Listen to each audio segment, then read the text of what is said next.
അപ്പോൾ ഇനി ഞാൻ പ്രകൃതിയിലും പരിസരത്തും കാണുന്ന ഓരോവിധ സാധനങ്ങൾ വെച്ച് നമ്മളൊരു ചിത്രം വരയ്ക്കാൻ പോവുകയാണ്. അതും പെൻസിലില്ലാതെ.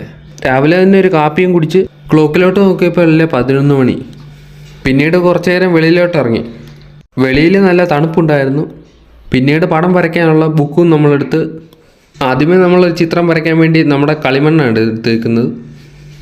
നമ്മൾ ആദ്യം തന്നെ ചിത്രത്തിൻ്റെ ബാക്ക്ഗ്രൗണ്ട് ഒന്ന് വരച്ചെടുക്കുകയാണ്. അതും കളിമണ്ണ് ഉപയോഗിച്ചാണ് ബാക്ക്ഗ്രൗണ്ട് വര. പിന്നീട് നമ്മളൊരു മരം കൂടിയാണ് വരച്ചു കൊടുക്കുന്നത്. പിന്നീട് നമ്മൾ ഒരു വീടിൻ്റെ മുകൾ ഭാഗം കൂടിയാണ് വരച്ചു കൊടുക്കുന്നത്. ഈ കാണുന്ന രീതിയിൽ നമ്മൾ മുകൾ ഭാഗം കൂടി ഒന്ന് വരച്ചു കൊടുക്കും. ചിത്രത്തെ ഹൈലൈറ്റ് ചെയ്യാൻ വേണ്ടി നമ്മൾ കരിയുടെ ഒരു കഷ്ണം കൂടി എടുക്കുന്നുണ്ട്.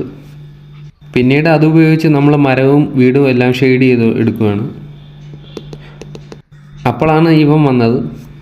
പിന്നീട് നമ്മൾ മരങ്ങളുടെ ചില്ലകളും പുല്ലുകളും എല്ലാം വരച്ചെടുക്കുന്നത് നമ്മുടെ ചെടികളുടെ ഇല ചതച്ചാണ്. അങ്ങനെ നമ്മുടെ ചിത്രം ഇവിടെ പൂർത്തിയായിരിക്കുകയാണ്. അപ്പോൾ അടുത്തൊരു വീഡിയോയിൽ കാണുന്നവരെ ബൈ.